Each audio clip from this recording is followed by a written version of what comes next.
Hello. Yan, good afternoon everyone. I'm Rona B. Pablo Santiago. Kabilang po ako sa Forge Legacies at ang leader po namin ay ang pinakamaganda at sexy na si Ate Maye! Yan. Before encounter po, sobrang naging messy po talaga ng buhay ko. Lalo na po nung mga nakaraang taon na parang sumuko na po ako sa pagpe-pray kasi feeling ko po walang nangyayari at parang paulit-ulit lang. 16 po ako nung naging lasinggera. Naging palamura, tas kung ano-ano mga nasabing masama sa kapwa. Siguro dahil din po na impluensya ng mga kaibigan. Until nakilala ko si Ralph, lagi na lang late. Sina- Sinabi niya sa akin na gusto niya daw po ako dalhin dito sa church. Una, tumanggi po ako kasi tumigil na nga po ako sa pagpe-pray, pagpunta po ng simbahan. Tapos parang na-curious pa ako sa sinabi niya, kaya pumunta po ako noon. Tapos dito ko po nakilala si Ate Maye. Super bait niya po sa akin, hanggang din po ng loob ko sa kanya. After namin mag-church ni Ralph, sinabi ko sa kanya na ang ganda ng mga turo ni Pastor, gustong gusto ko yung mga sinasabi niya tagos talaga sa puso. Tapos hanggang sa nakapag one verse ako, consolidate, at nakapag life class. Tapos dati, ang hilig ko po talaga magbasa ng Wattpad. Pero ngayon po, Bible na po yung ginagawa kong libangan. Hanggang sa sinabi nga ni Ate May na may encounter, super excited ako that time. Kaso nagka-problema po doon sa hotel na pinag-OJT-an ko, na ipo-pull out daw po lahat na hindi ipa-prioritize yung pag-OJT. Kaya na problema po ko nung sinabi ko kay Ate Maye. Natuwa po ko nung sinabi po nila ni Pastor na bibigyan daw po nila ako ng letter. Tapos yun, siguro, before po yun, parang nawalan po ako ng pag-asa na mag-ipon kasi nga parang wala sa isip ng manager na baguhin yung isip niya. At siguro will talaga na rin na makapunta ako ng encounter kaya sinabi ni Ate Maya na siya na daw po ang bahala. At first, tumanggi ako kasi hindi po ako nagpapabayad talaga sa ibang tao unless sa mga pamilya ko. But pumayag na rin po ako kasi parang desire ko po talaga makagraduate sa life class at ma-experience makapag-encounter. Hanggang sa nakapag-encounter na nga po ako, unti-unting bumalik yung loob ko sa Diyos. Iniwasan ko na rin po yung mga masamang gawain tulad ng mga pagsasabi ng masamang salita at yung pag-iinom. Una po, mahirap. Pero sabi ko, para kay Lord, gagawin ko. During encounter, sinurrender ko lahat kay Lord, lahat ng mga hinanakit at paghingi ng tawad sa mga nagawa kong kasalanan. Nakatuwa lang kasi paglabas ko po ng church, after ng 2 days encounter, sobrang gaan po ng pakiramdam ko, mas sumaya yung buhay ko. Natuto na rin po ako magpatawad sa mga nag-asala sa akin, kahit gaano man kaliit o kalaki. Sabi ko, kung ang Diyos nga nagpapatawad, ano pa kaya tayo na tao lang?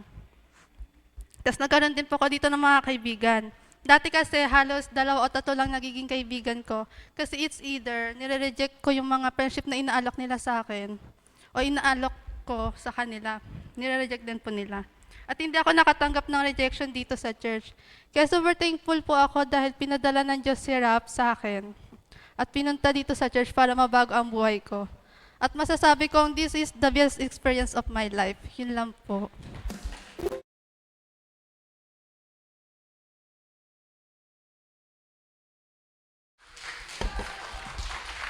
Hello po.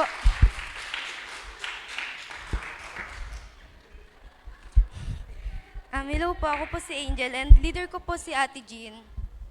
Isa po ako sa mga nakasama sa encounter and masasabi ko po na hindi po naging madali yung mga napagdaanan ko bago po ako makasama sa encounter. Isa na po yung pagpapaalam ko kasi hindi po ako pinapayagan.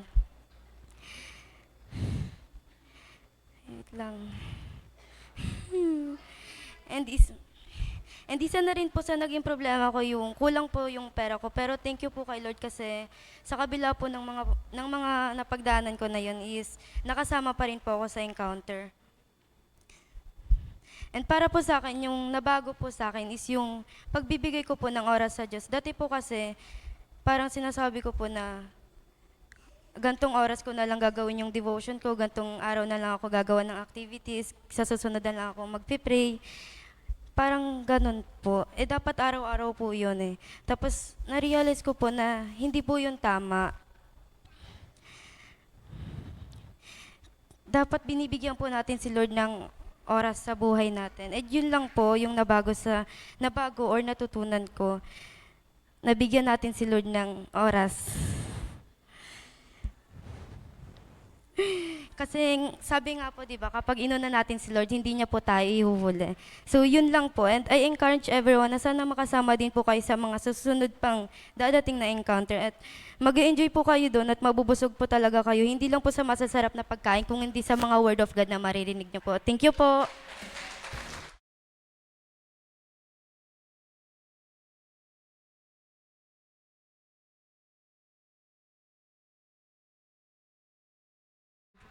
Good afternoon everyone po. My name is Carmela Kate Maling po. Galing po ako sa tribes po ni Ate Jean. And nung una ko pong narinig yung encounter po sa mga kaklase ko po. And super curious po ako dito kasi 2 to 3 days po sila doon. And based po sa mga naririnig ko po sa mga testimony nila, mas nakilala raw po nila dito si Jesus and kahit po yung mga sarili nila. And nung sinabihan po ako ni Ate Jean na mag-encounter po ako, agad-agad naman po akong sumama kasi po gusto ko din po talagang makilala pa si God. And share ko lang din po yung ginawa sa buhay ko ng encounter. After encounter po, marami po ako na-realize, lalong-lalo na po sa family ko. Yung mama and, share ko lang po, yung mama and papa ko po kasi magkahiwalay na po. And may mga sarili na po silang family, may mga anak na din po sila. And aaminin ko po, minsan po, hinahanap-hanap ko po yung sila sa tabi ko. But one thing I realized po is yung mga kapatid ko po. Like, paano kung isipin ko yung nararamdaman ko na paano kung magbalikan sila, paano yung mga kapatid ko. And katulad nga po ng ginawa ni Jesus, sinacrifice niya yung buhay niya para sa mga kasalanan natin. But how about me? Isacrifice ko yung nararamdaman ko para sa mga kapatid ko. And yun lang po. Nagpapasalamat po ako kay God sa encounter, pastors, and sa mga leaders ko po dahil mas nakilala ko pa si God after ng encounter. And malaking kasiyahan din po para sa amin na kayo ay makasama na po sa susunod na mga encounter or mga life class po. Yun lang po. Thank you po.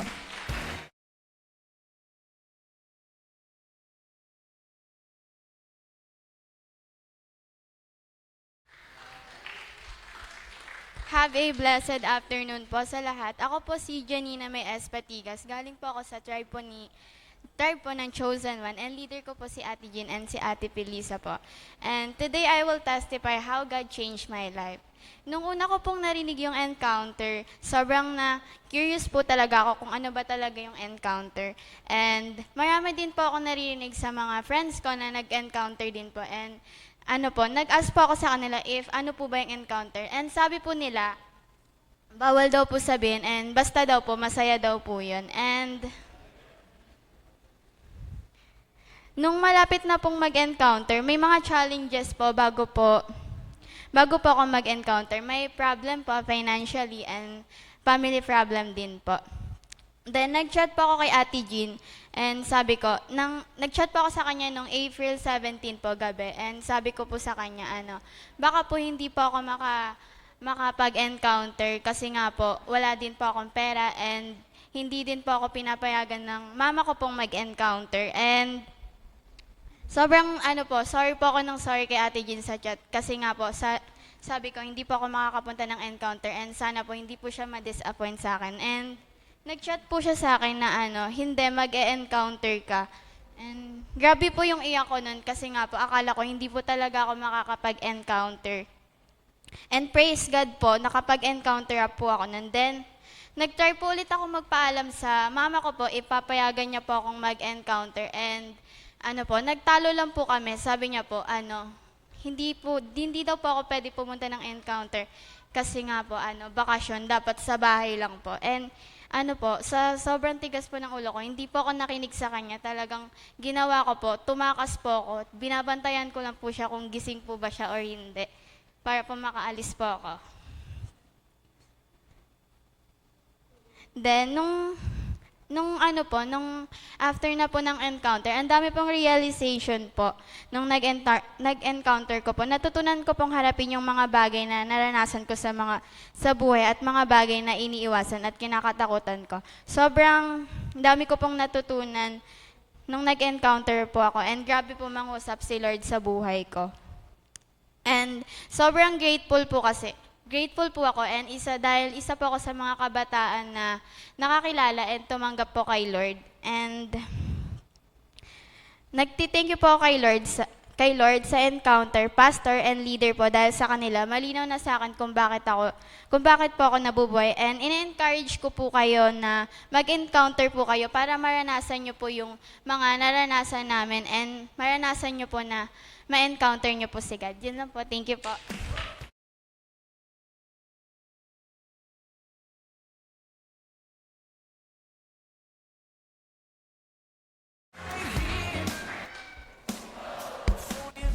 Ko lang yung practice. Ayan. Magandang hapon po sa inyo lahat. Napakabuti po talaga ng Panginoon ngayon. Nais ko muna po magpakilala. Ako nga po pala si Clavian Kyle and Caparas. Mula sa tribe ni Kuya Day. Yan.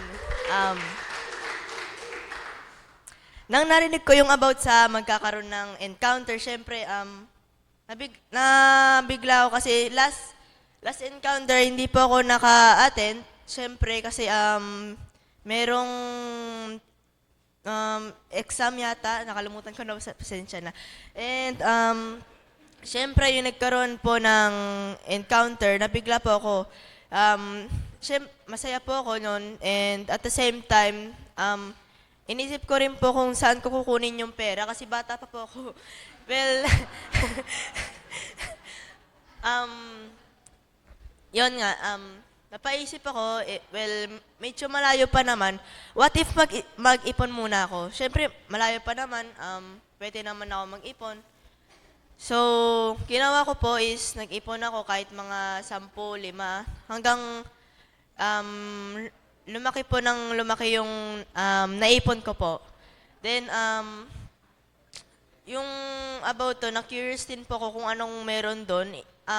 Nag-start po yung pag-i-imagine ko kung ano po yung meron doon. Siyempre, curious po ako eh.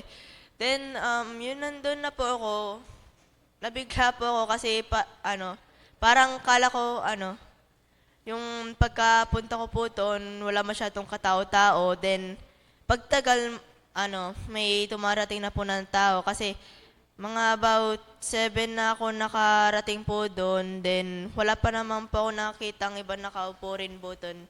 Bukod sa akin po. Then, yung nag-start po yung encounter po, doon ko po, yung mga bawat sinasabi ni La Pastor, yung mga sinasabi rin po ng yung mga nagsasalita po sa harap, yung mga aral po na tumarating po sa atin, it's special po yun din para sa akin po kasi halos lahat po, konektado po talaga yun sa buhay ko. Then, yung pagkatapos po nung encounter, napansin ko rin po na parang may pinagbago. Hindi lang ako nilinis ng Panginoon, kung hindi, binabago rin tayo ng Panginoon. Amen po ba? Yan. Napaka-thankful po ako kasi nandito po ako. Di ko po akalain na dati na pag-attend ko, pagtatry ko ng pag-attend po dito, try ko po na kung ano pong meron dito. Hindi ko po akalain na nasa harapan nyo na po ako. Nakapaka-thankful ko po especially kay Pastor, then sa nag-invite sa akin na si Kuya Justin, at syempre rin sa tito ko na napakaligaya ko rin po kasi kasama ko po sila. And nap napakaligaya ko po talaga. Di ko po ma-explain. Then, yung isipin nyo po na dating pumupunta sa computeran, ngayon nasa church na po. Then, wait lang, namatay yung cellphone ko.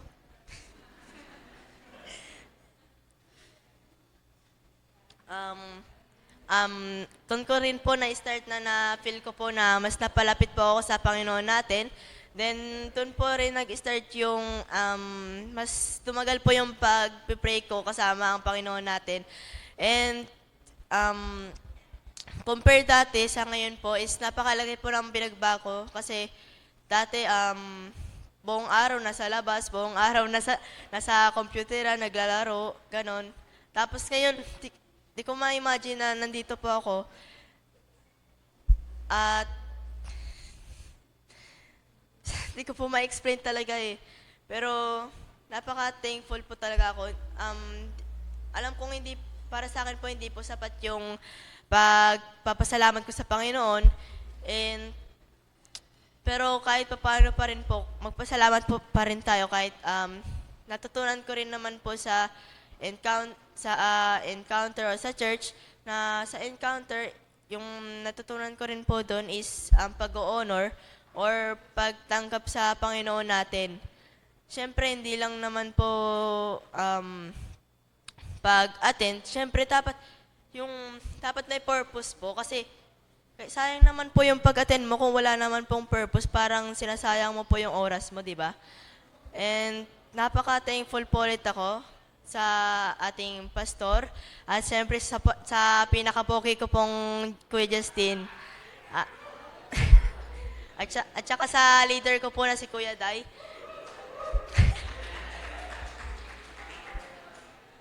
At sana po i-bless po tayo ng Panginoon sa araw-araw at mas mapalapit po tayo sa Kanya. Napaka-thankful ko po ulit at yun lang po. Maraming salamat po.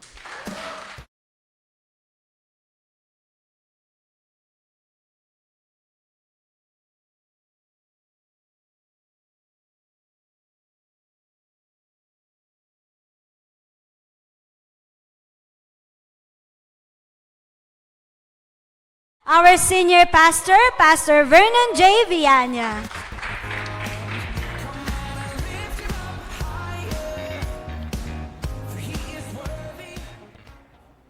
Yes, magandang araw po sa lahat. Great day po. Ayan. Ayan. Pwede bang batiin mo muna yung katabi mo at tapikin mo yung dulo ng balikat nung katabi mo at sabihin mo sa kanya, masayang masaya ako, nandito ka ngayon. Amen. Sabi sa tabi mo, init ng panahon ang pag-ibig ng Lord sa iyo. Amen.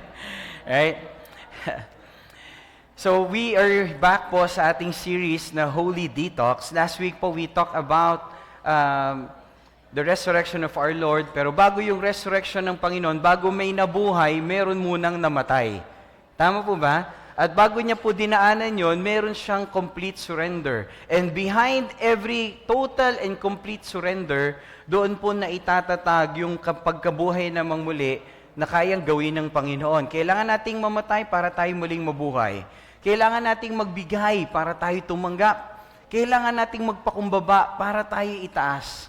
Hindi talaga natin maintindihan ang ways ng Lord. But we know, pag sinunod natin ang Panginoon, sabi ng kapatid kanina, pag inuna natin ang Diyos, kailanman hindi niya tayo ihuhuli. Amen? Dapat mas strong sa atin yung let your will be done. Kesa Lord, kung pwede lang, alisin mo ito sa aking harapan. Because that is the time that we will experience yung buhay na gustong ibigay ng Diyos sa atin. At yung mga kapatid na nagpatotoo, sila po ay testimony ng mga buhay na nagsuko sa Panginoon. Nung panahon, actually, pupunta nga na encounter, most of the stories po, kapos po sila sa finances, kapos po sila sa maraming bagay, nawalan po sila, they are broken, they are hurting. But when they encountered the Lord Jesus Christ, lahat po ay nagbago. Sila po ay pinagaling ng Panginoon. Sila po ay inaayos ng Diyos. Amen? Kaya po, ini-encourage po nila kayo. And I want to encourage everyone as well. Let us encounter the Lord. Actually, hindi lang po dun sa encounter, but every day. We can encounter the Lord through our devotion, our quiet time with the Lord, yung ating pong pagbabasa ng Bible at ating pong pananalangin. Amen?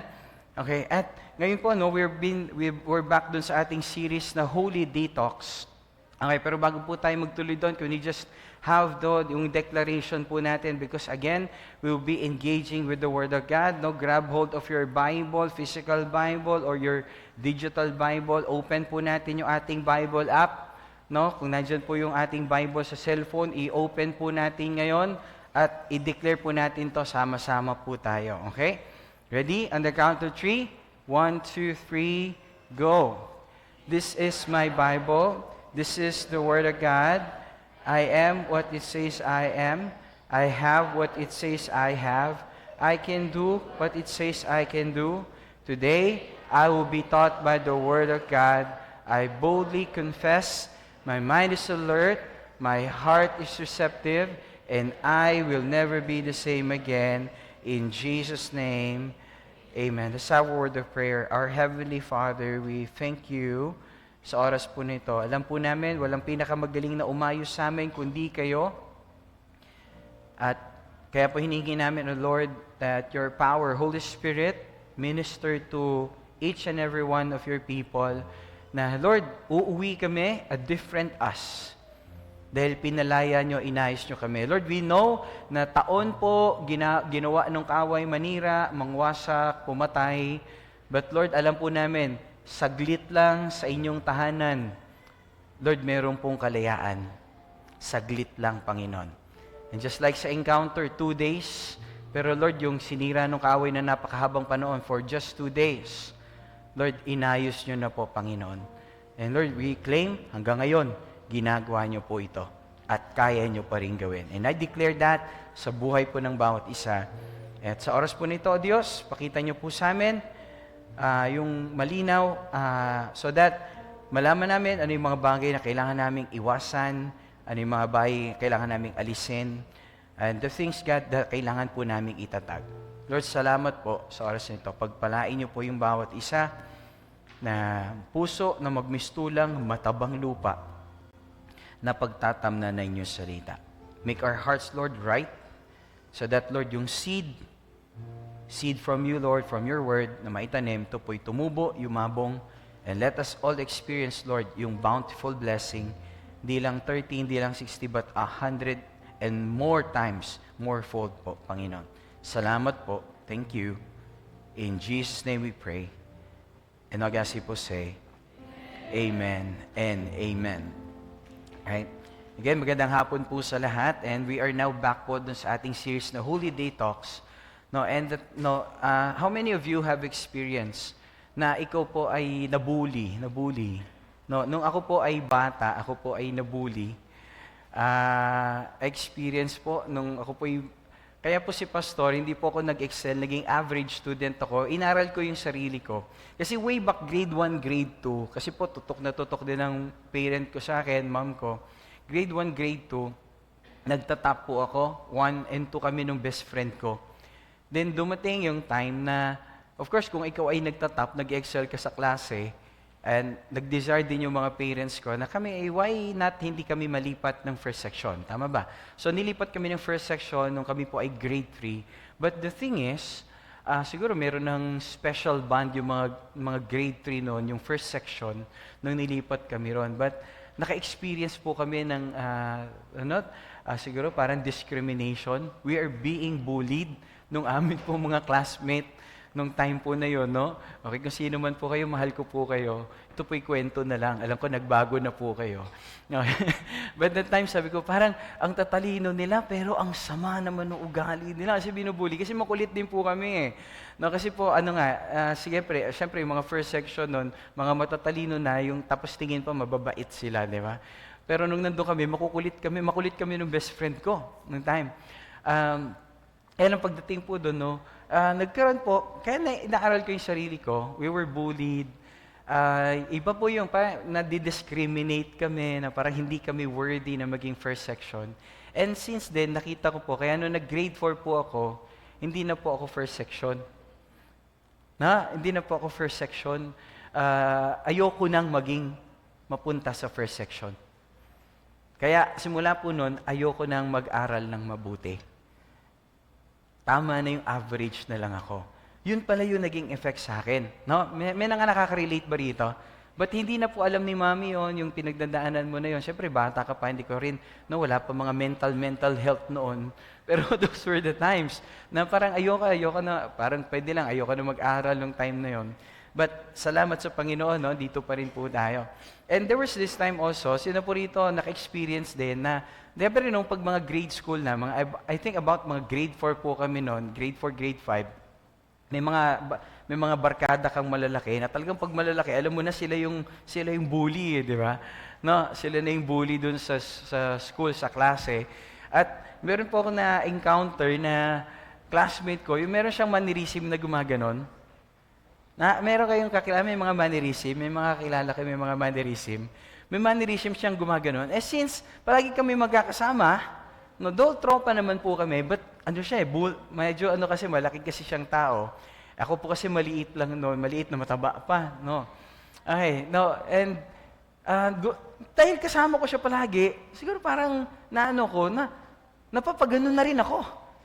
May mannerism na rin ako. And since pag mannerism, di ba, hindi mo mapigilan, and unknowingly, nagagawa mo. Kaya lang, di ko alam, pero na pala akong ganun. Tapos napansin niya. Sabi niya, ba't ginagaya mo ako? Hindi ko alam. Galit siya sa akin, no? Galit siya kasi ginagaya ko na siya, gumaganon-ganon na ako. No, sabi ko, paano? Sabi niya, tumigil ka, wala akong magawa, di ba? Pag yung pakang kita. Di ba? Siyempre, malit lang ako noon, di ba noon? Sabi ko, paano ba yun? Alam niyo po ginawa ko, yumuko na lang talaga ako. And I really just, pinipilit ko na mapigilan kung ano yun. Pero kahit makayuko ko, gumaganon ako eh. Ano ba to? Lord, ano ba to, Lord? Hindi ako pwedeng umangat ng ulo ko na nakikita niya ng gano'n. So, nagyumuko na lang ako. And that moment, ang bigat-bigat po ng pakiramdam ko. How many of you can relate to that? No? Yung naramdaman lang yung ganong sitwasyon sa buhay mo. Taas yung kamay, yun, may mga kasama pala ako rito. Yung iba hindi pa umaamin, di ba? Na ang bigat-bigat po nung ganon, di ba? Yung meron talagang parang kang tinotorture ng mga oras na yun, di ba? And true enough, hindi na po nabalitaan ng mom ko yon. It's a thing na hindi mo rin ma-share kasi tatakot ka pag shiner mo, baka bawian ka, di ba? And there are silent battles that we have at ang bigat po nun. Though yung kanilang ginagawa ay pwedeng physical torture lang, no? Kasi minsan parang sasaktan ka talaga, talagang parang ipipin kang gano'n, na ano ka nung kamao, di ba? Pero alam niyo po, similarly with our soul, minsan po, remember, the idea po, we are not a body with a soul, but we are a soul with a body. Right? Kaya po yung title nga nung topic natin, as what I said, no, yung tayo po, meron tayong silent battles, pero alam niyo po, louder po yung grace ng Panginoon. But be reminded that we are not a body with a soul, but we are a soul with a body. Sino rito po naka-experience kayong physically okay ka? No, yung sa labas, yung pag-init, ay, kamusta? Okay lang po. Kamusta ka? Nakasmile ka, naglalakad. No. Pero deep inside, parang kinakaladkad mo na lang yung kaluluwa mo, kinakaladkad mo na yung sarili mo, na para bang 5% low-bat ka na. Yun, nakagamit na ba kayo yung cellphone na 5% na lang? Di ba, dumidilim na lang, parang ang hirap na gamitin, di ba? Kasi konti na lang, mamamatay na yon, di ba? Alam niyo po, ganun yung feeling ng tao, yung patang-pata, yung word ng malalim, no? Mga bata, alam niyo ba yung word na patang-pata? Yung parang bigat na bigat, hirap na hirap. You're just there for the sake na nandun ka ngayon. At ito yung kahit nabigyan mo ng kape, dalhin mo sa resort, patulugin mo, hindi pa rin napapahinga. May nakaka-relate po ba? And if you're that person, I want to tell you that what you need is a holy detox. You need to purify your soul. You need to let go of that burden. Bakit? You are not a body with a soul. You are a soul with a body. No, hindi ka po nilikha dito sa mundong ito para ito yung magbibigay ng sustenance sa iyo, ng enjoyment sa iyo. No, ang magbibigay sa atin, magsusustain sa atin ay ang mga bagay ng Panginoon. And you know what? We need to take care of our soul. Bakit? Everything starts from our soul and everything ends with our soul. Kaya po napakahalaga, sabi nga ni Peter, 1 Peter chapter 2 verse 11, sabi niya po, "Dear friends, I urge you as aliens and strangers in the world to abstain from sinful desires which wage war against your soul." God bless the reading of His Word.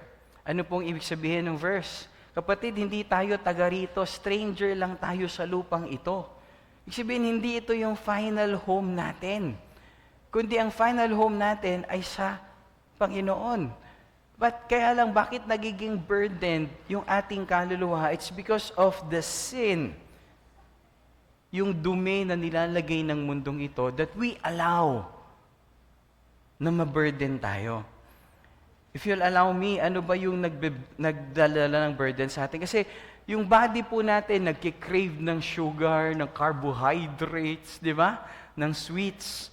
Yung ating pong kaluluwa nagki-crave naman ng peace, ng comfort. Pero ang tanong ko sa inyo, ano ang madalas nating pinapakain? That's the question. Ano yung madalas mong pinapakain? Yung physical o yung soul mo? Ano yung madalas mong pinapakain? And if you'll allow me, daanan natin, okay ba sa inyo? Daanan natin, ano yung nagdadala na yung kaluluwa natin na burden, nagkakaroon tayo ng mga silent battles. Okay? Okay ba yun? Sino rito? Okay. May kausap pa ba ako? Nandiyan pa ba kayo? Okay. So katabi mo kasi pa-closing prayer na eh. Kasi simula pa lang, no? Blessed na kasi. Pastor, tama na yung testimony, Pastor. Okay. So ano yung nagto-torture sa ating kaluluwa? What gives us yung mga silent battles namin? Number 1, okay, what tortures our soul? Number 1 is we're tortured by the things we've done before. Yung mga nagawa natin, lalo yung kasalanan, yung mga mali nating nagawa. Siyempre, pag maganda, hindi ma-torture yung soul mo, yung mga pangit nating nagawa, yung mga mali nating nagawa. Sabi nga nung Psalm 38, yung marunong po magbasa, samahan ako, okay? Ready? 1, 2, 3. My bones have no soundness because of my sin. My guilt has overwhelmed me like a burden too heavy to bear. Yung kasalanan po pala, no, ito po yung nangyayari. Totoo po, let's be honest, no? Maging totoo po tayo. Sometimes po, nagdadala tayo ng mga bagay doon sa nangyari sa ating nakaraan na para bang, alam mo yun, para mayroong backpack. Tapos nilalagyan mo kada kasalanan, lagay ka na naman ng weights, lagay ka na naman ng weights, lagay ka na naman ng weights, lagay ka na naman ng weights. Mamaya mapapansin mo, dati nakangiti ka. Kaya lang dahil sa bigat ng dinadala mo, pagtagal, kahit magaang, parang yung ngiti mo nagiging ngiwi. Tingnan mo yung katabi mo, nakangiti, nakangiwi. Di ba? No, kasi po nakakadagdag po ng bigat sa atin yung kasalanan po, yung mga maling nagagawa po natin. Totoo lang po, when I was first exposed sa pornography, when I was young, I think that I was 6 years old, hindi po ako ang may gusto, but I was just scrolling sa TV. I don't know. Siguro po hindi ko alam. And I believe gawa ng kaaway po yun. 6 years old po ko, I was alone, andun ako sa TV. Wala pong Netflix pa noon, wala pa pong cable TV. And I was scrolling dun sa mga channels, naghahanap po ako ng palabas, and I'm going dun sa channel na alam ko merong cartoon. But, nung nagpunta po ako dun sa isang channel, habang nag-scroll ba, parang yung snow lang. Tapos biglang pagpunta ko dun sa, ano yun? First time ko makita, porn. Sa few seconds. Tapos, siyempre, nalampasan ko siya, binalikan ko, kasi nagmamadali ako, binalikan ko, few seconds, siguro about mga 1 to 2 seconds, biglang nawala. Tapos nag-scroll ako, siya, parang, pero meron kakaiba sa, ano yun? Meron kakaiba doon sa loob ko na nung nakita ko yun, there's something, parang ang masaya na hindi ko maipaliwanag. There's something, hindi ko naman naiintindihan. Hindi mo alam na mali. Pero alam mo mali, kasi alam mo mali yun. Kasi, di ba? Pero nakita ko sa TV. I don't know kung meron dito nakapareho noon. Siguro kung kabatch ko kayo. Pero I was scrolling back then. 6 years old. 6, 7 years old ako. Nanap ko, wala na siya. Since then, I became curious with that. I became curious with that. And after nun, no, meron bang instance, nung ako po ay grade 5, yung barkada ko, meron siya sa wallet niya na naka-fold na glossy piece cut out sa magazine. At nung nilabas na yun, nung kami-kami na lang mga magkakabarkada, syempre, di mo in-expect kasi sa Catholic school po kami noon, no? Nilabas niya, tapos binuka niya ang laki no, kasi magazine, di ba? Buong-buo. And there was this very beautiful lady na naandun sa picture na walang suot. Kita lahat. And parang, alam mo yun, there's something na, siyempre bata ka po, hindi mo maintindihan yun, di ba? No, yung panahon na ang tawag po sa iyo ng magulang mo, mahal ko, kamusta na yung bait ko. Every time tatawagin ako naman ko noon, parang, Beren, bakit? I think I'm very bad. At yung time na yun po, no, sabi ng classmate ko, sino gusto, bibenta ko to. Alam niyo po, sa tingin niyo, tanongin niyo kung binili ko. Tanong niyo, binili mo, pastor?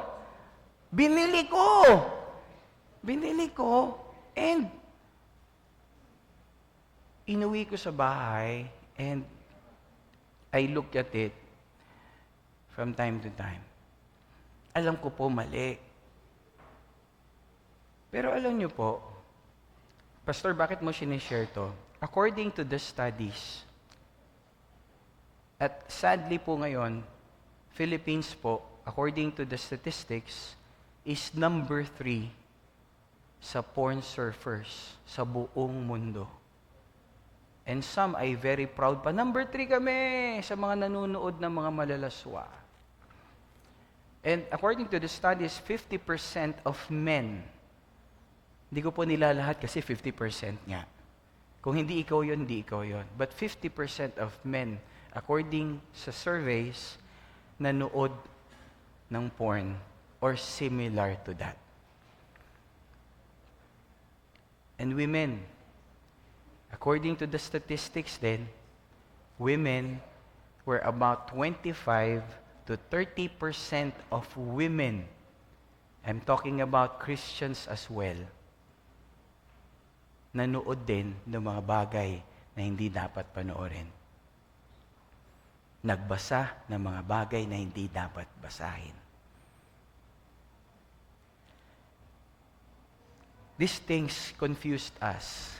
I was confused. I thought, bata pa lang, pwede na yung mga ganong bagay. There are things that I did nung ako po ay bata that I regret. Pinagsisisihan ko po nung ako po ay bata. Bakit? Kasi hindi ko alam na yun yung, kala ko, yun yung tama kasi napanood ko na siya. And I think na ang sarili ko, masama ako, I think marumi ako, I think pag nalaman ng iba, that's why we do it in secret. And parang when you do things na ganon, hindi ka na, tingin mo parang hindi na nila ako tanggap, di na ako belong. And I believe that's the reason as well na hindi ako lumalapit sa Panginoon. I really don't want to serve the Lord. Alam niyo yun, yung minsan nagsinungaling ka, sinabi mo yung sinungaling para ingatan lang yung image mo. Gumawa ka pa ng dummy account. Yung secret binge watch mo, hindi siya Netflix. Yung credit card mo na iniswipe mo na lang na ngayon na challenge ka dahil natutunan mo siyang gamitin. At yung relationship mo na inilalaban mo, pinipilit mo kahit alam mo, ito ay hindi kalooban ng Diyos. At alam mo, may mga taong hindi ito approve sa Panginoon. Pinipilit mo. Alam niyo po yung kasalanan, nagli-leave ng residue sa atin. Sino po nakapaglaro na ng glitters? Yung glitters, di ba nung naglaro ka ng glitters, glue, lagyan mo glitters, di ba ganon? Pangalan, everything, decoration. Tapos after, naglinis ka na, after mo maglinis, tama, minsan nga naligo ka na, tapos ano pagkatapos, uy, may glitters ka pa. Kinukut-kut mo, ang hirap alisin, lalo kung moist yung balat mo. Kahit nagpulbo ka pa, andun pa rin. Alam niyo po, every time that we sin, merong similarly to that, meron siyang residue. Kung para sa niluto, parang merong sebo doon sa ating pinaglutuan, sebo doon sa pinagkainan natin. Na hindi naman natin gusto yon, but we know kung ito'y sebo, ito'y hindi maganda. Every time that we make sin, meron pong dumi na naiiwan ito sa ating kaluluwa. Kaya we feel that burden. Just like David na malapit sa puso ng Diyos. Nakita niya po yung kasalanan, na overwhelmed siya. Merong burden sa kanya, na-torture siya nung kanyang nagawang noon. Di ba po? Number 2, ito po yung isa mag-torture sa atin. If we are writing down, sulat po natin, we're tortured by the lies we believe. Yung mga kasinungalingan na pinaniniwalaan po natin. Sabi po ng scripture, sabi ng John 8:44-45, the devil po yung pinag-usapan dito, was a murderer from the beginning, not holding to the truth, for there is no truth in him. Kaya po pag hindi scriptural, at even scriptural, pag nilalagay yung authority sa kamay mo, mag-ingat ka na. Okay po? No, kasi si Jesus every time, doon niya pinagtagumpayan yung tukso na yon. Sabi, tumalong ka, di ba po, tumalong ka, ingatan ka ng mga anghel, di masugatan yung paa mo sa mga bato. Ang sagot naman ni Jesus, nasusulat din, huwag mong subukin ang Diyos mo at Panginoon. Binabalik niya po dun sa taas. Ibig sabihin, yung Word of God, we don't use it for our personal gain, but we use it to give honor to God, to give Him the authority. Okay, tingnan niyo po, sabi rito, He is a liar. Sabi, when he lies, he speaks his native language. Dito pala nauso yung mga ano yung term ngayon sa school? 'Di ba? Yung local language, native language, 'di ba? For he is a liar and the father of lies. So sabihin pong ito po pala ay lie, ito po ay sa kaaway. Hindi natin dapat paniwalaan kasi lie po yan. And you know what? In the last days, yung lie po ng enemy, mukha talagang tama. Ang gagawin niya, yung kasinungalingan, magmumukha ng tama, yung tama, magmumukha ng mali. Kaya in the last days, we need to be very discerning. Kaya palagi natin hingin sa Lord, Lord, increase niyo po yung discernment ko. Kasi baka mamaya nadadaya na tayo. Kasi alam niyo po, sa pagdating in the last days, it's not a battle between good and evil. It's a battle between knowledge and ignorance. Between wisdom and ignorance. Yung alam na yung word, pero hindi pa rin in-apply kasi nadaya nga eh. Nakuha niyo po mga kapatid? Okay, tuloy po natin. So si Satan po, ang favorite niya pong Spotify playlist. Ito po yung palagi niyang sinasabi sa atin. Puro kasinungalingan po ito. Una, tignan niyo po. Paulit-ulit to, bago ka gumawa ng kasalanan, sabi niya, okay lang. Uso na naman yan ngayon. Okay lang yan. Sikat yan ngayon. Okay lang. Naunawaan ka naman ng Diyos, kailangan mo talaga yan. Pero after mo magkasala, ito yung sinasabi niya, ano yung ginawa mo? Ikaw talaga? Makasalanan ka talaga? Bad ka talaga? Sumunod, nag-fail ka? Failure ka talaga, wala ka talagang kwenta. No, na-stuck ka na dyan. Pinanganak ka mahirap, mamamatay ka ng mahirap. Yung cell group mo, naubos yung mga people mo, hindi na talaga, mababalik yan. Zero ka na talaga. Isa pa, sabi, kung malalaman lang ng mga tao yung ginawa mo, hindi ka na nila tatanggapin, hindi ka na nila mamahalin. Ito po yung mga kasinungalingan na nalagay ng kaaway po sa atin. At ito yung reason bakit hindi na yung iba nagde-devotion, hindi na yung iba nagsi-cell group, wala na pong passion na pumunta ng church. Dahil ang thinking na nilalagay ng kaaway yung simbahan, yung cell group, yung pagbabasa ng Bible, ito ay para sa mga malilinis na tao lang. Kapatid, ang Holy Spirit, ang trabaho niya, gawin tayong holy. Huwag mong isipin na ang Diyos, ang Holy Spirit, iiwan ka dun sa panahon na ikaw ay mali ang buhay. Dahil siya ang gagawa para ikaw ay maging banal. Andiyan pa po ba kayo mga kapatid? No, kaya lang, lalagay ng kaaway yung kasinungalingan na yan. Wala, marumi ka na, wala kang kwenta. At alam niyo po, it is like po yung isang kulungan na pinaglalagyan po sa atin. Na totoo lang, wala na pong lock kasi yung lock nun, tinanggal na ni Jesus. Malaya na po tayo, binuksan na nga po ni Jesus yun. Kaya yung Emmy, lalagyan po tayo ng ganito, sasabihin niya lang. Sinasabi niya lang naman po ito kasi sinungalingan. Wala na po talagang lock. Ang sinabi niya lang, kulong ka, wala kang kwenta, wala na mangyari sa'yo, hanggang dyan ka na lang. Ganyan ka lang talaga. You're a failure. Kapatid, iba yung tao, iba yung person, iba yung pangyayari. You might fail, but you are never a failure. Listen mga kapatid, gusto ko po ulitin. You might fail, but you are never a failure. Iba po yung sitwasyon, iba yung pangyayari. Kasi yung kaaway gusto niya po ilagay sa identity natin. Dahil pag nakuha niya ng identity mo, magiging mali na yung galaw mo, magiging mali na yung pakikitungo mo, magiging mali na yung tingin mo sa sarili mo. Hindi mo na rin pwedeng angkinin kung ano yung pangako ng Diyos dahil iba na tingin mo sa sarili mo. Ang tingin mo, kalabang ka na ng Diyos. Are you still there? Alam niyo po yung mga kasinungalingan, lies don't just distort the truth. They destroy your identity. Every time that we believe to that lie of the devil, na wala kang kwenta, wala ka na magagawa, hanggang dito ka na lang, these are all lies. Yung mga kapatid natin na nagpapatotoo dito, na nag-encounter sa Panginoon, they are a testimony. Sila po ay mga resibo ng Diyos na nagbabago ng buhay ang Panginoon. And just like me, yung tao pala na gano'n, marumi, yung tao wala palang, meron palang ginawang mali. Pwede po palang mabago pa ng Panginoon. Pwede po palang magamit pa ng Diyos. Why? Because I connected my life to the people na hindi ako ginudge. People na tinignan ako ng tama.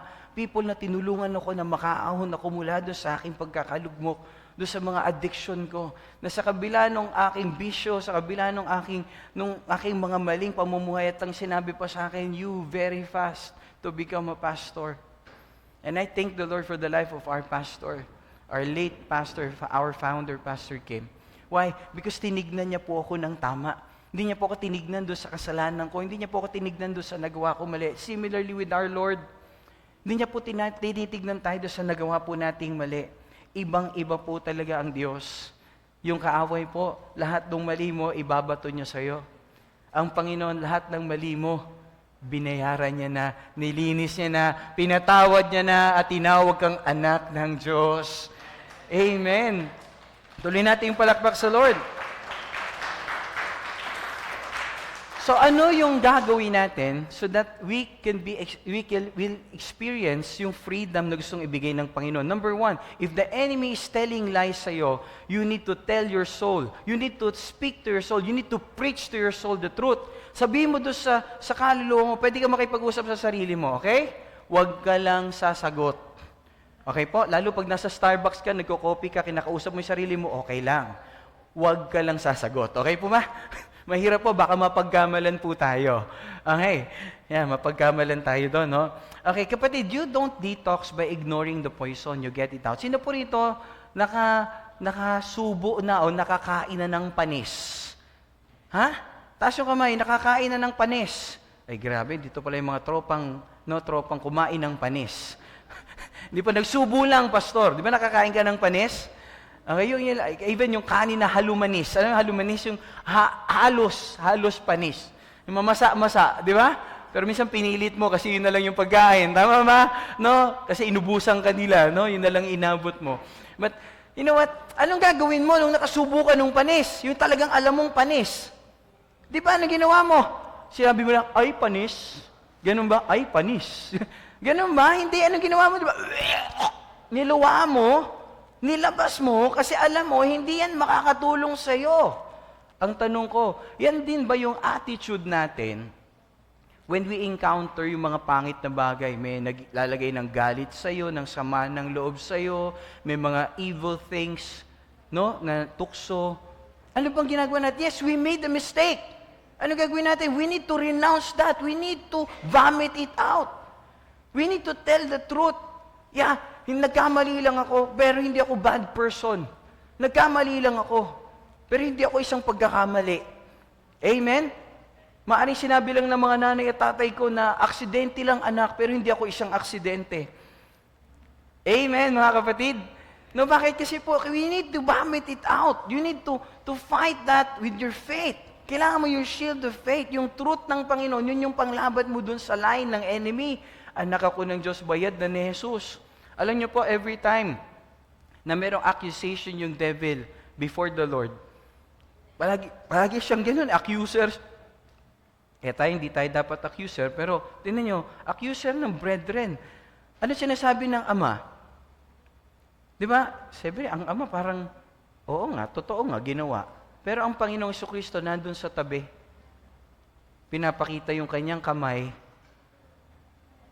At ang sinasabi niya, tay, bayad na. Are you listening, mga kapatid? Bayad na. Sabi sa katabi mo, bayad na.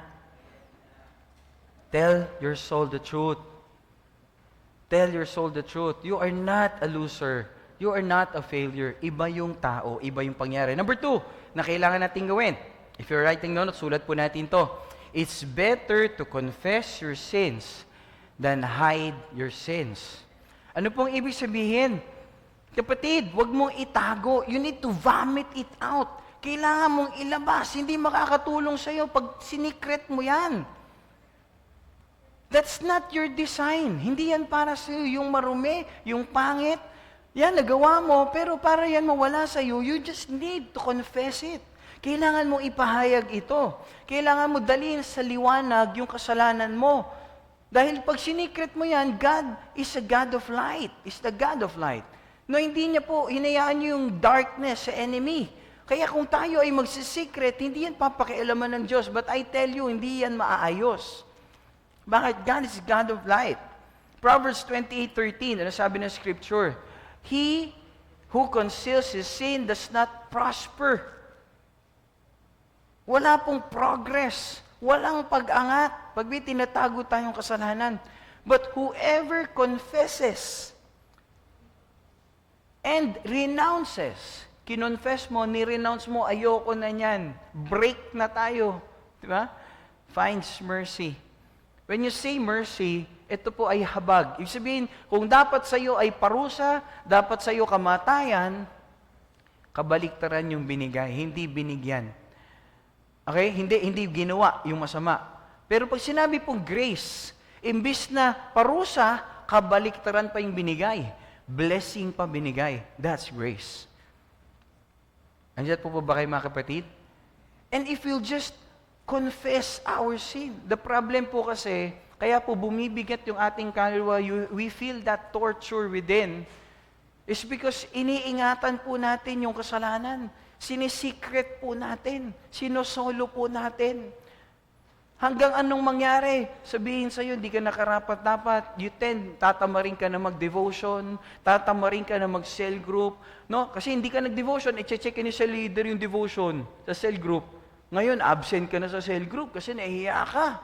Tingnan nyo, nagsalin-salin na, tapos susunod, pag hindi ka napunta ng church, bakit? Hindi na ako umattend ng cell group, at saka may devotion, checkan din nila, nakakahiya.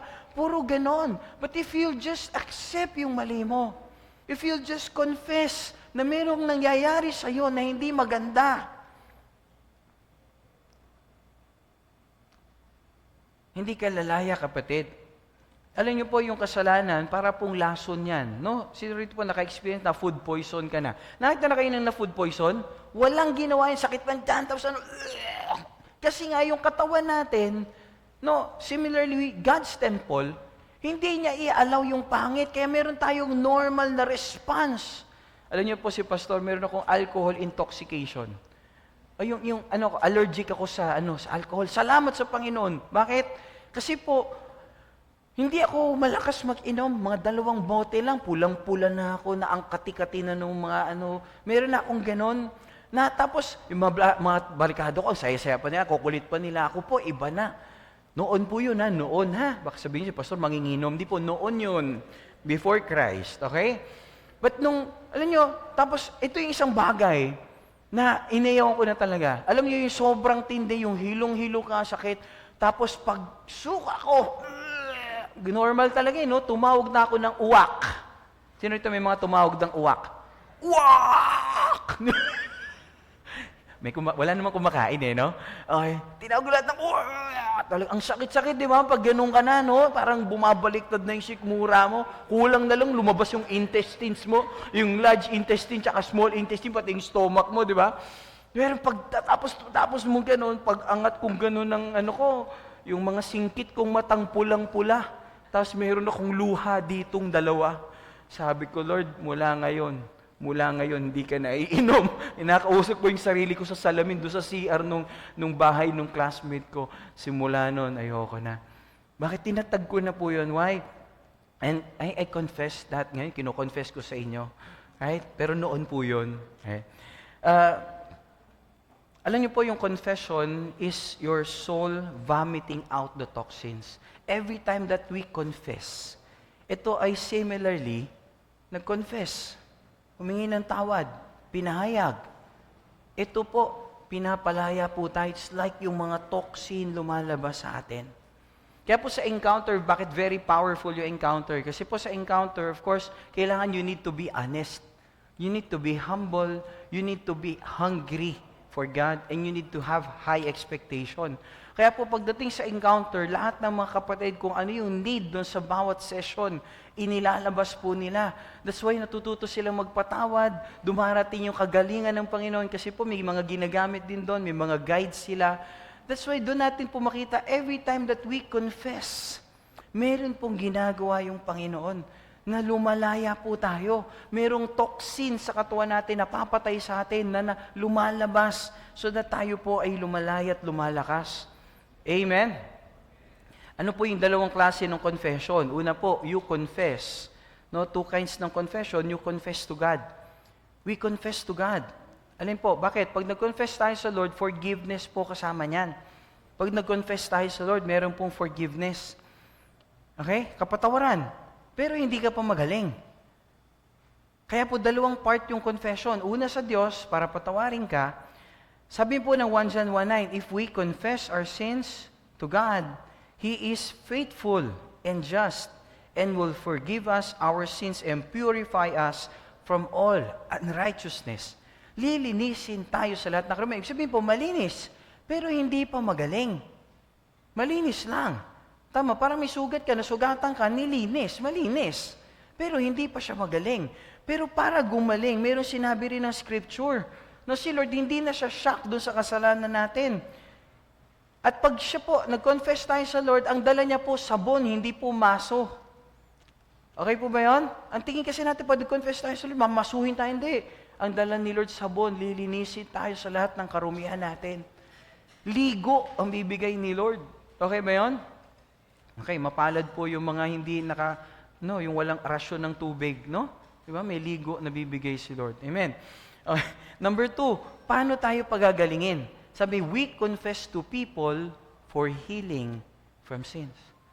Kaya po tayo, we need to find an accountable partner. Ito po yung mature you don't share it to anyone. You share it, ang nakikita ko po, yung cell leader mo. Why? Hindi po nila yan. It's confidential. They will not share it to anyone. They will pray for you. At huwag kang matakot kasi na pastor, baka pag nag-share ako, nakakahiya, huwag kang mahiya. Baka mamaya yung sinesharean mo, yun din problema niya. And then you'll pray together.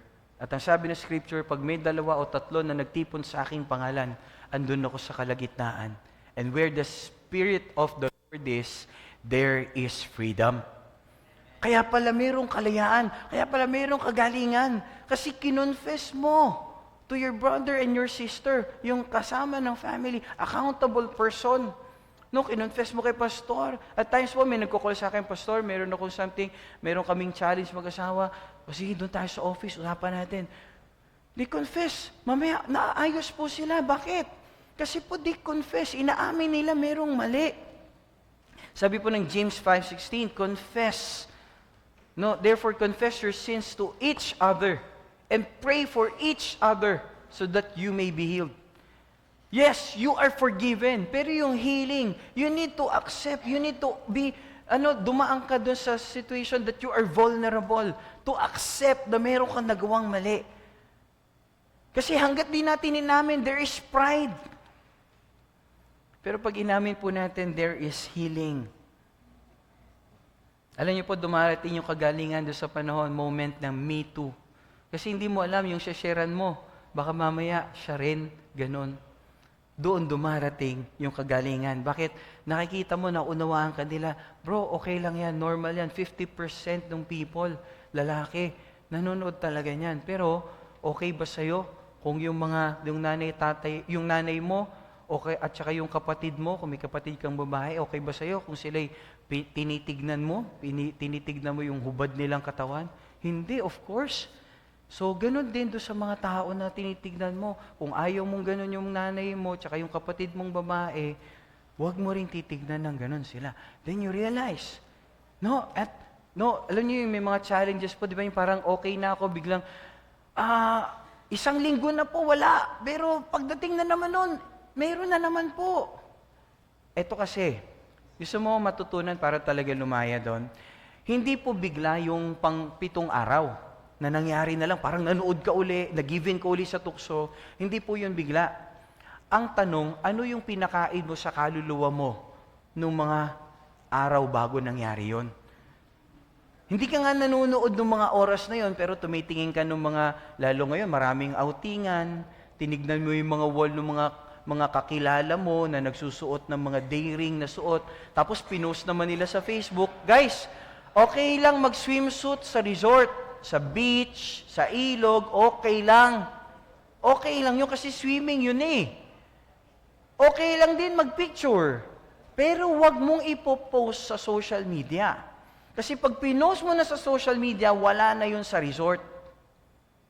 Nasa buong mundo na yun. Okay po ba yun? At anyone may use that against you as well. Or maybe you may cause someone to sin dahil doon. Okay po ba yan? Hindi ko pinagbabawala, mag-swimsuit ka sa resort, sa dagat, sa swimming pool. Okay lang yan.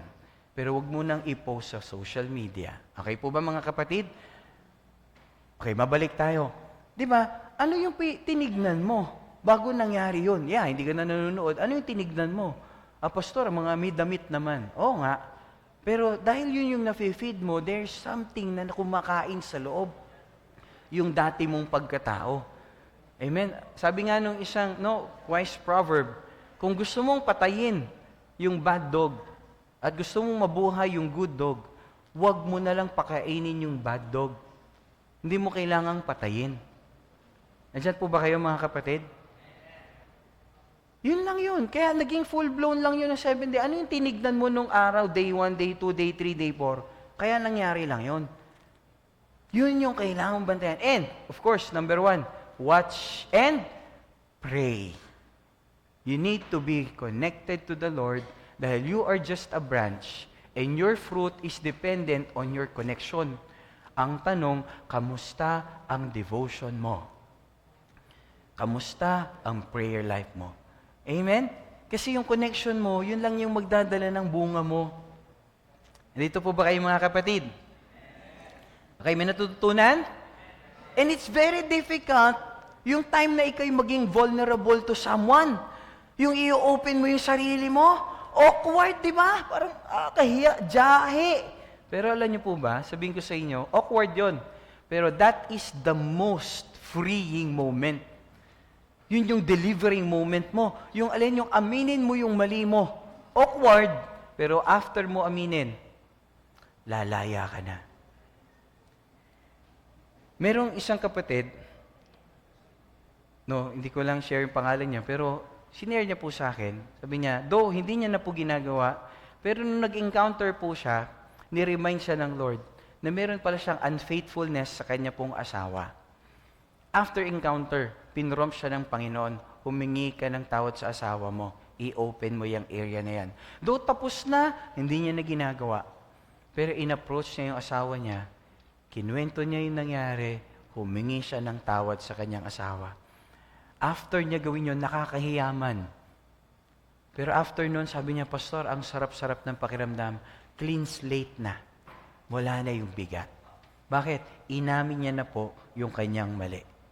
Alam niyo po, yung mark kasi ng maturity is, syempre po pag baby, yung mark ng maturity, tignan niyo po just to illustrate, pag baby po, yung baby, pag umuo, kanina umaga, may 2 baby po rito. Pag umuo yung baby, ano ginagawa? Nagpapalit ba ng diaper niya? Nililinis niya yung sarili niya? Meron bang ganung baby? Wala. Ang hiyaan niya lang yung pupo niya, naglalaro siya sa pupo niya, laro pa nga, di ba? Minsan, pag di mo po nabantayan niyo, hawakan niya yun. Di ba? Bata immature Pero kayo ba, yung mga nandito, I believe mga mature na yung nandito, pag umuo ba kayo, di ba? You clean yourself. Tama? Pag meron kayong dumi sa mukha, tinatanggal nyo. Yung mga bata, pag lumungad, walang pakialam niya, gaganon rin pa dito sa mukha. Pero tayo hindi. Pag may nakita konti, pupunasan mo, linisin mo, lagyan mo tissue, kaya wipes. Tama? Because that's sign that we are grown-ups. We clean ourselves agad. Kaya po, it's a sign of maturity na kung tayo nagkamali, we confess it agad. We don't keep it secret. Bakit? Gagamitin ng kaawayan para pabagsakin tayo. You don't have to tell everything. No, you don't have to tell everyone everything, but you do have to tell someone something. Ano ba yon? What does it that burdens you? Hindi mo kailangan niya sabihin sa lahat. Kasi scriptural naman po, you confess it to one another. One another. Not to everybody. And you have someone accountable to check on you. Na, oy, kamusta na? O, kamusta na to? Kamusta na kayo? Kamusta na sitwasyon nyo? O, kamusta na tong area na to? Pastor, okay na po. O, Pastor, may challenge pa po ako. Bakit po kaya ganito pa? O, ganito gawin mo. Binibigyan natin ng advice. Then afterwards, we'll pray for them. Are you still there? May natututunan? Kaya napakaganda po, nasa cell group po talaga kayo. No, yung wala pa po sa cell group, mag-join po kayo ng cell group. Find a cell group po. Lalo kung mga nanay, may mga nanay po tayo, mga tatay, ganun din. No, mga kabataang lalaki at babae. Meron po tayong mga cell group. Ngayon po, nakakatuwa, nag-start na rin tayo ng cell group po para doon sa mga nasa Sunday school na medyo ahead, may edad na po sila, no? Okay, below 12. Okay, at pangatlo po, ano po yung para tayo po lumaya, Christ will set you free. Hindi po natin kaya yan. No? So we need to establish the truth in our life, kung sino ba talaga tayo. We need to distinguish the lie of the enemy by the truth of the Word of God. Pangalawa, i-confess mo yung nagawa mo at i-renounce mo na. At pangatlo, si Jesus Christ magpapalaya sa atin.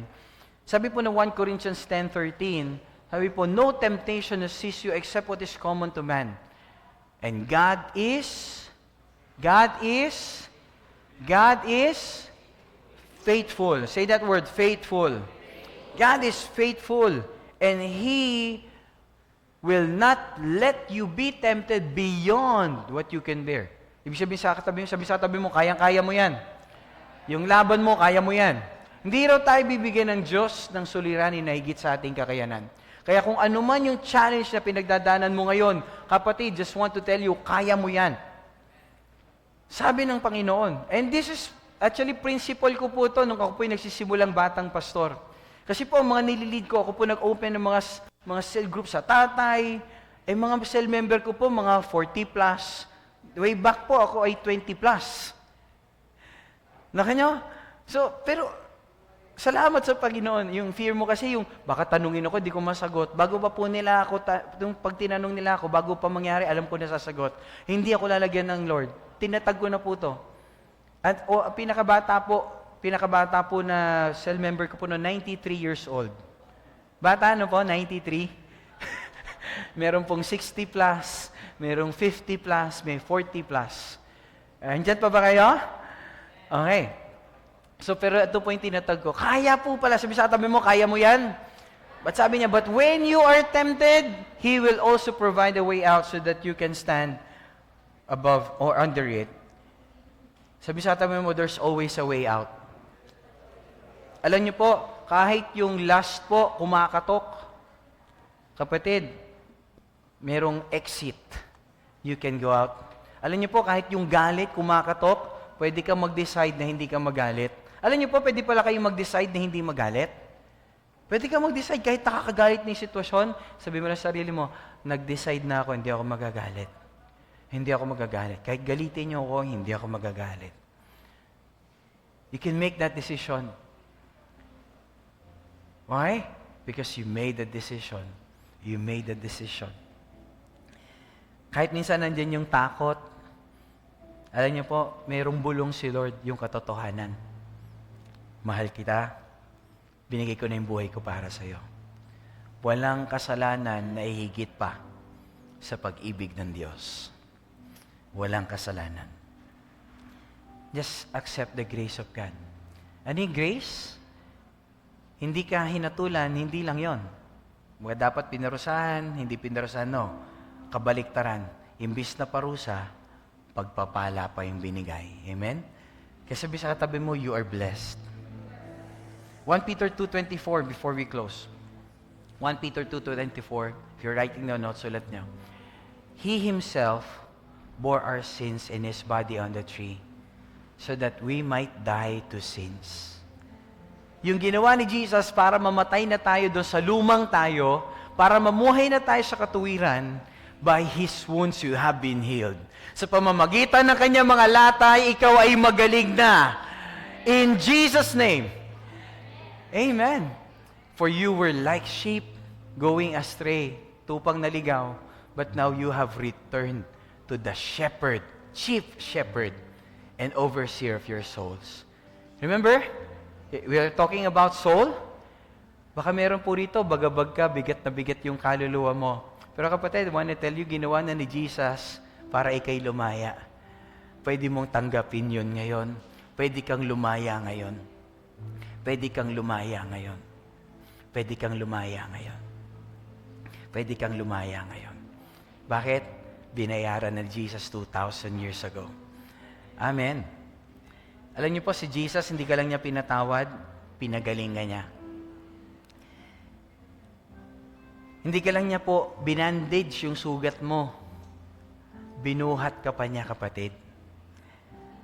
At dinala ka niya sa bahay. Dahil mahal na mahal na mahal ka niya. And as I close, Bimi, kapatid, hindi mo kailangan ng maghanap pa ng, I don't know, one post sa Facebook para encourage ka. You don't need that. You don't need another movie. Hindi mo kailangan ng another na bakasyon, resort. All that you need is Jesus Christ. All that you need is Jesus Christ. Hayaan mo si Jesus, i-detox ka ngayon. Pwede po ba tayo magtungo na ating mga ulo, magpikit ng ating mata ngayon? Let's just come before the Lord. May mga kasinungalingan ba yung kaaway na sinasabi sa'yo? At dahil doon, when you believe that lie, nagkasala ka. At nung nagkasala ka, lalong tumindi yung ingay niya. Nabago yung tingin mo sa sarili mo. Nabago yung tingin mo sa mga tao. Niligyan ka ng galit, ng sama ng loob. Minsan tinutula ka, imbis na palapit sa Diyos na naglilinis, palayo sa Kanya. Habang nakatungo yung ulo, nakapikit yung mata. Is there something, sin, na kailangan mong ihingi ng tawad? Meron bang kasalanan kailangan mo ihingi ng tawad sa Diyos sa oras na ito? Habang nakatungo yung ulo, nakapikit yung mata, ihingi mo ng tawad dito sa Panginoon ngayon. Buksan mo yung labi mo, I'll give you po a minute. Just personally come to the Lord and confess your sin before the Lord. And eventually, later on, You confess it to an accountable person na nilalagay ng Lord sa isip mo. Alam mo, mature to, hindi ka ikukwento, tutulungan ka, pagpapanalangin ka. Hindi niya dadagdagan yung bigat mo, kundi tutulungan ka niya na makabangon. Habang nakatungo yung ulo, nakapikit yung mata for a minute, for a moment, just confess your sin before the Lord. And habang kino-confess mo, just receive God forgiving you right now. Be open. Kaya niyang dalhin yan. Huwag kang mahiya. Mahal ka niya. Naintindihan ka niya. Begin. Yes, God.